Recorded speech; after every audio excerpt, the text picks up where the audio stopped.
One moment she is there, and literally the very next moment she is not. And she's never been seen since. Hello, true crimerers. This is the case of Trenny Gibson. Viewer discretion is advised.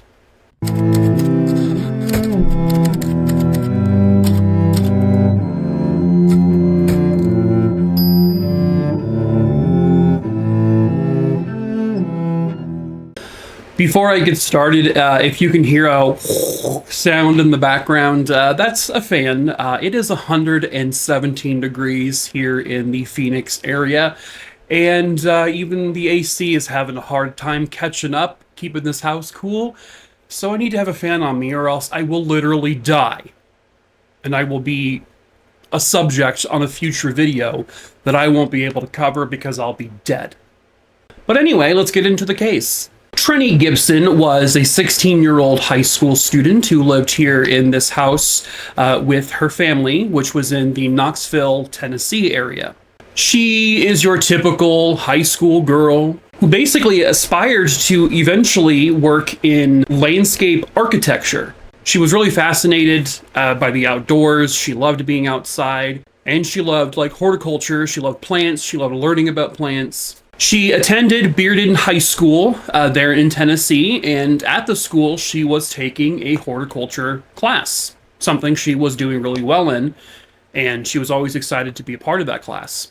Her teacher that year was Mr. Wayne Dunlap, a beloved teacher. He always seemed to make everything exciting, and he had planned a field trip for his class to take. But this particular field trip, he was not telling them in advance where exactly they were going, just that it was related to horticulture and, plants. This is during a time, by the way, when permission slips weren't as thorough, or maybe you didn't have to divulge as much information as you do nowadays if you're going to be taking kids on a field trip somewhere.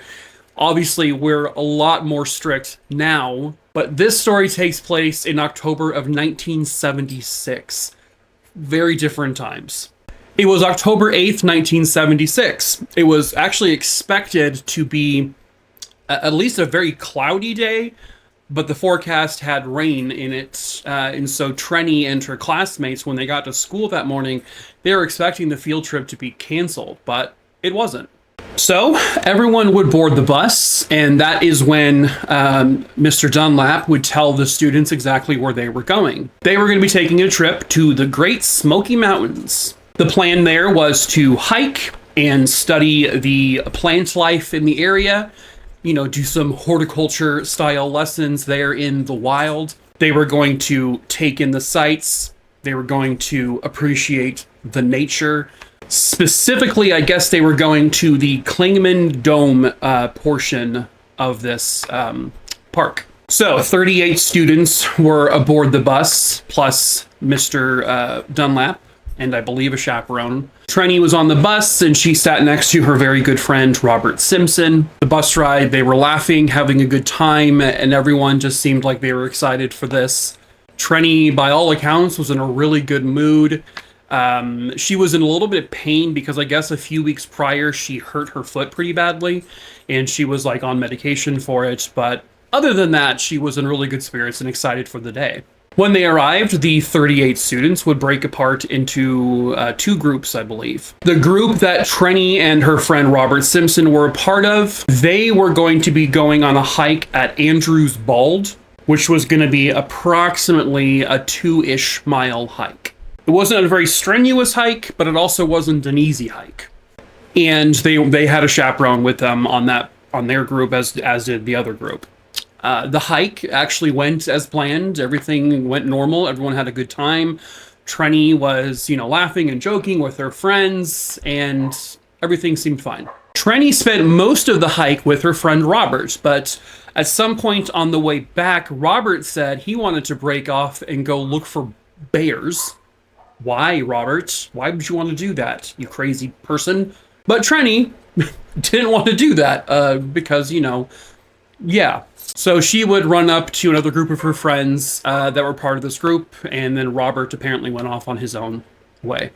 Now, this is according to witnesses, which would be her friends and classmates. When they were roughly a half a mile or so away from the parking lot where everyone was told to meet, Trenny allegedly said she spotted something. She noticed something. She, I guess, did not specify what that thing was. So the witnesses saw Trenny kind of walk off a little bit. She crouched down and she was like looking at something in the distance. And they said that she was looking to the like right of the trail that they were on. So this particular group basically stopped there just to rest their feet. It was very, they were very exhausted, taking some drinks of water. And then the group were like met up with the other group, and then everyone just started talking and chatting, and everyone kind of just lost track of everyone and, what was going on. And Trenny was literally like would have been literally just like feet from this large group of people.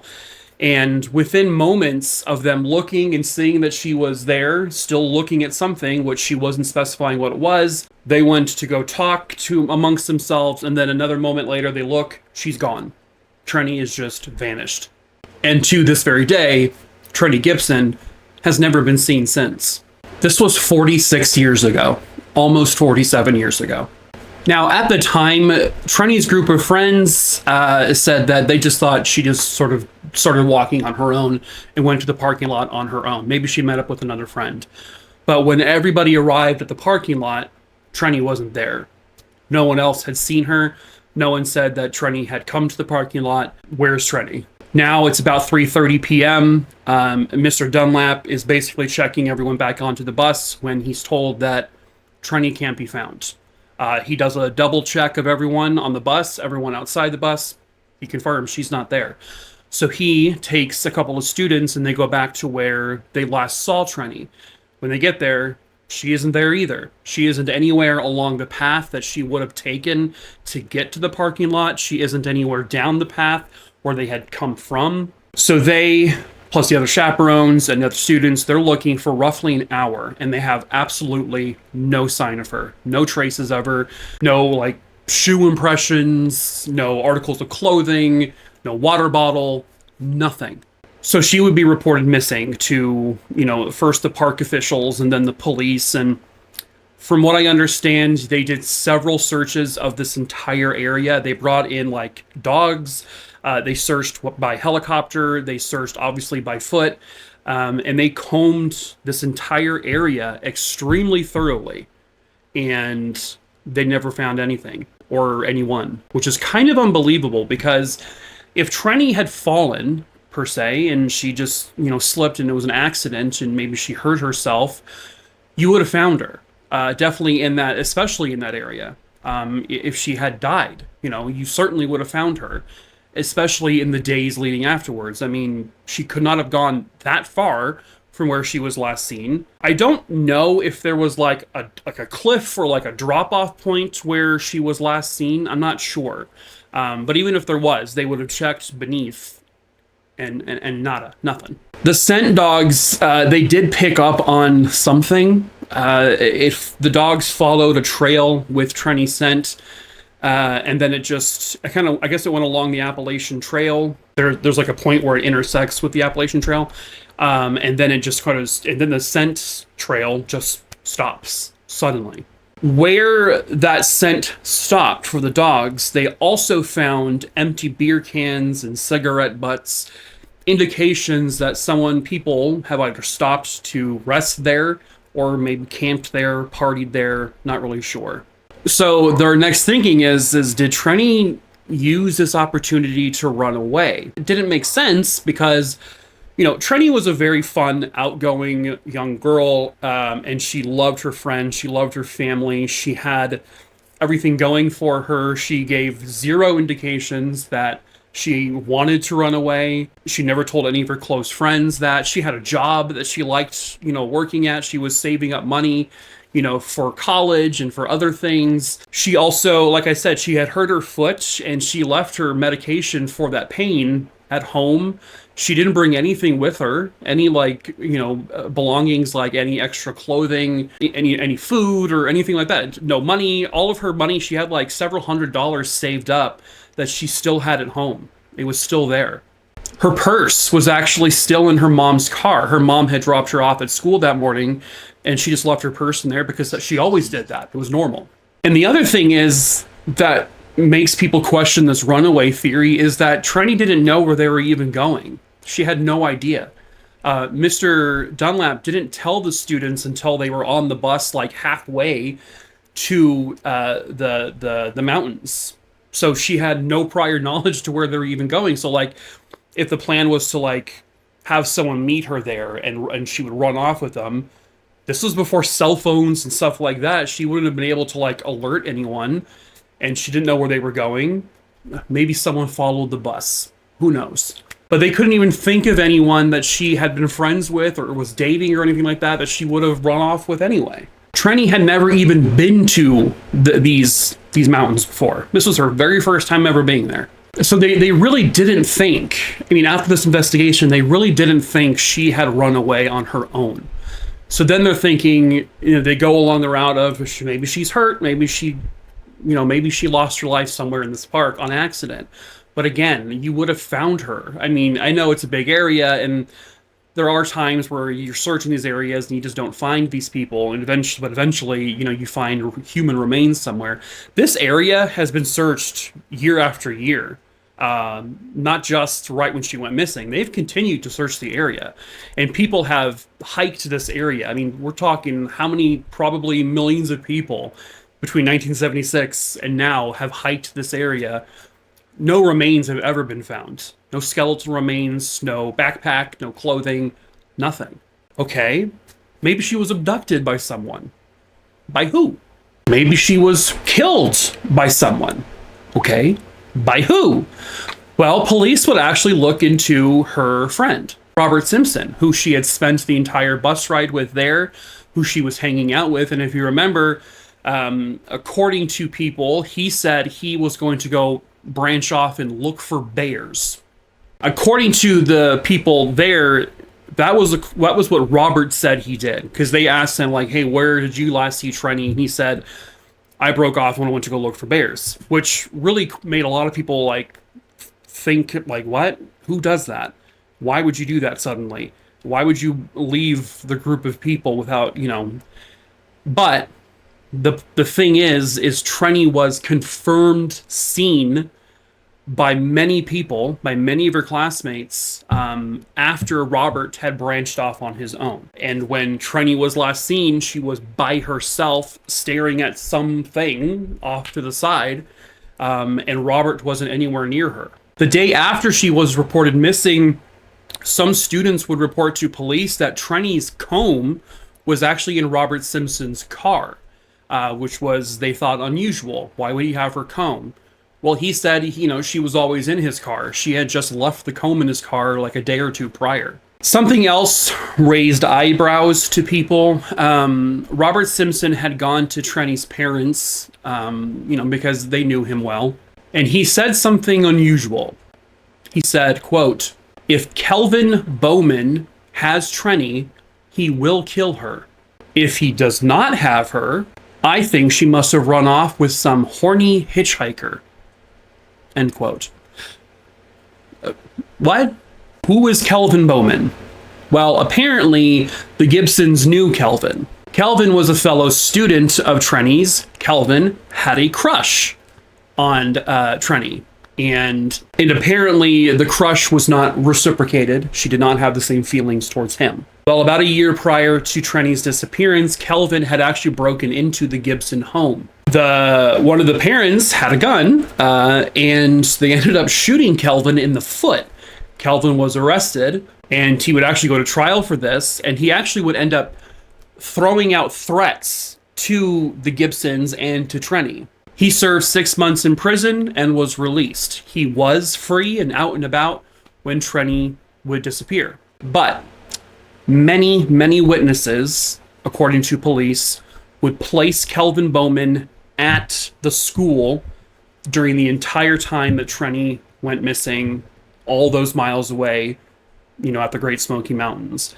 And they confirmed it without a shadow of a doubt. And Kelvin was ruled out of having any direct involvement with her disappearance.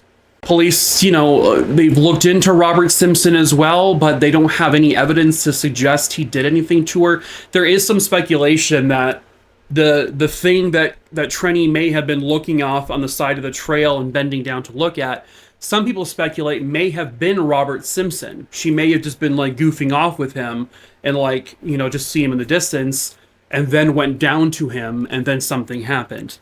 That is just speculation though, just rumor. There is nothing to actually verify that as being credible. But there was no physical evidence to say Robert did anything to her. There's no physical evidence at all. Not that anyone was involved, or there's no physical evidence to even say where the hell she is. So they have, it's just a lot of nothing. Over the years, there would be a whole bunch of people who say they spotted Trenny in that same area. That one time they saw her in a cave. It appeared she's, living in these woods now. Okay. I mean, she loved nature and she loved horticulture, but I don't, most people think she didn't want to become one with nature, right? She just loved to study it, but didn't want to live in it. Every time there was a witness sighting either at the Great Smoky Mountains or somewhere near the Great Smoky Mountains where she was last seen, police would have to kind of look into it, and they've always said it's always been a false lead. It's always been not Trenny, or they just didn't see anyone at all. Trenny Gibson was 16 years old at the time of her disappearance. She was wearing a blue blouse, a pastel blue striped sweater, blue jeans, and blue Adidas shoes. She really loved the color blue. She had with her a orange and brown plaid jacket, which she had actually borrowed from Robert Simpson. That was his jacket, but that jacket's never been recovered. She has long brown hair that goes, past her shoulders. She has green eyes. She is 5'3" tall and 115 pounds. Obviously all at the time of her disappearance. But her disappearance, the case went cold quickly. There has been no credible sightings of her. There has been no physical evidence pointing to where she may have gone. There has been no remains found. There has been no clothing found. There has been no evidence found. Trenny Gibson was there one moment, and within a few moments, she was gone forever, never to be seen again. There is a good chance she may have gotten herself injured and fallen somewhere. But how come they haven't found her? How come after such extensive searching, they haven't found a trace of her? How come after 47 years worth of time that so many people have been in that area, have hiked that area, have searched that area? People have actually gone back and searched for her even just recently, just for her remains. How come still no one has found her after deliberately searching for her? It's all very strange. She's got to be somewhere. She has to be. And someone, somewhere out there, knows the truth. Perhaps that someone is you. If you have any information about the disappearance of 16-year-old Trenny Gibson, please contact the Tennessee Bureau of Investigation at 615-744-4000. Any piece of information can break this whole thing wide open. So if you have that information, please help. At the very least, please help Trenny Gibson and her family get closure and help them find peace. And if she is gone, help her family be able to lay her to rest. But that is it for this case, True Crime-a-roonies. I hope you found it interesting. As usual, if you have tripped, fallen, and stumbled your way into this video, hello, I'm Mike. I tell true crime stories, obviously, so please subscribe to me here. Give this video a like. I also tell true crime stories over on TikTok. The link to that is in the description below in the link tree, so please feel free to follow me there too if you want. Next, if you have a case you want me to cover, please email me. The email is listed below. Just email me the name of the person, where it happened, when it happened, and then I can add that name to my list. I pick my cases I cover at random, so I will cover that one eventually. I just cannot tell you when. Next, if you want to support me in any way, we do sell merch, t-shirts, hoodies, wine glass, stuff like that. Also linked in the link tree in the description below. We do ship internationally. And lastly, if you have Discord and you want to join my Discord server, it's also in the link tree in the description below. Please be over the age of 18 or else you'll be kicked out of there. All right, great. All right, true crime, rooney dooney dooney dooney dooney dingle dingle bong dingle bong dong dong dong. There goes the dongs again. That is it for this video. So we will see yas for the next one. We'll see ya. Well, I won't see you for the next one because I can't see you. I can only see myself staring at myself at the camera. I can't see you. You can see me, but you're not seeing me right now because as I'm filming, you're not actually staring at me. You'll be staring at me when I post the video. Oh, I'm getting alerted on my computer about something. What am I rambling on? You can't see me, I can't see you, but we cannot see each other. We can. I'm having bazooka gumballs. That's not how you say goodbye. Well, bye. Bye. Yeah.